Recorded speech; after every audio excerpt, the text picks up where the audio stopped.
I am the Tofu Golem. Please enjoy the video.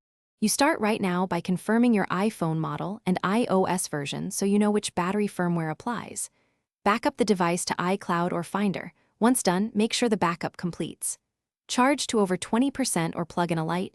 This prevents shutdown during diagnostics. Gather tools, a pentalobe screwdriver and a spudger. These first steps avoid data loss and allow safe disassembly. Do not proceed until backup and charge are verified. Once done with prep, check settings battery health and read the unverified message. Note any serial mismatch. Power the iPhone fully off. Remove the display gently, work slowly to avoid tearing flex cables, and disconnect the battery connector.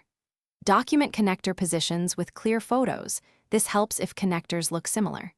Install a genuine or correctly matched replacement battery, seat it fully, reconnect the battery and display. Then torque screws to original positions before reassembly, so the device recognizes the new component.